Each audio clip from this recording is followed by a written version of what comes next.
നമസ്കാരം, മണിപേപ്പറാണ്. ആർട്ടമിൻ്റെ പുതിയൊരു വീഡിയോയിലേക്ക് ഏവർക്കും സ്വാഗതം. സ്റ്റെയർ കേസിനോട് ചേർന്നുള്ള ചുമരിൽ ഒരു ബുദ്ധ റിലീഫ് വേണമെന്ന് ആവശ്യപ്പെട്ടാണ് ക്ലയൻറ്റ് വിളിച്ചത്. ചെന്ന് നോക്കിയപ്പോൾ അത്യാവശ്യം വലുപ്പമുള്ള ചുമരാണ്. ബുദ്ധനും പുറകിലായി മരവും വേണം. ഏതാണ്ട് 10-12 ബുദ്ധ റിലീഫ് ചെയ്തിട്ടുണ്ടെങ്കിലും കൂട്ടത്തിൽ വലുത് ഇത് തന്നെയാണ്. ഏകദേശം 13 അടി ഉയരവും 8 അടി വീതിയുള്ള ചുമരാണ്. കൂടാതെ സ്റ്റെയറിൻ്റെ മുകളിലായതുകൊണ്ട് വർക്ക് ചെയ്യാനും കുറച്ച് ബുദ്ധിമുട്ടുണ്ട്. പക്ഷെ അതൊന്നും നോക്കിയില്ല, പണി തുടങ്ങി. 6 ദിവസം കൊണ്ട് സിമൻറ്റ് പണി തീർത്ത്. ചെയ്യുന്ന ഓരോ ബുദ്ധ റിലീഫിനും എന്തെങ്കിലും മാറ്റം കൊണ്ടുവരാൻ ശ്രമിക്കാറുണ്ട്. അതുകൊണ്ട് ഇതിൻ്റെ പെയിൻറ്റിങ്ങിലും കുറച്ച് വ്യത്യസ്തത വരുത്തിയിട്ടുണ്ട്. കോഴിക്കോട് ജില്ലയിലെ മാറാടാണ് ഈ ആർട്ട് ചെയ്തത്.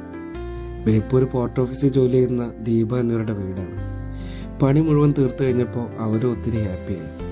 ഹൗസ് വാമിംഗ് ഫംഗ്ഷന് വന്ന നിരവധി ആളുകൾ നല്ല അഭിപ്രായം പറഞ്ഞുവെന്നും കോൺടാക്ട് നമ്പർ ആവശ്യപ്പെട്ടുവെന്നും ക്ലയൻറ്റ് പറഞ്ഞപ്പോൾ ഒരുപാട് സന്തോഷം.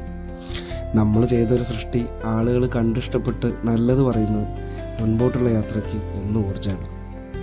ഈ റിലീഫ് വർക്ക് എന്നെ വിശ്വസിച്ചേൽപ്പിച്ച ശ്രീധരൻ ചേട്ടനും ഹൗസ് ഓണർ ദീപയ്ക്കും വർക്കിന് സഹായികളായ സുഹൃത്തുക്കൾക്കും നന്ദി പറയുന്നു. നിങ്ങളുടെ അഭിപ്രായങ്ങൾ കമൻറ്റ് ചെയ്യണേ. പുതിയ വർക്കിൻ്റെ അപ്ഡേറ്റുമായി അടുത്ത റീലിൽ കാണാം.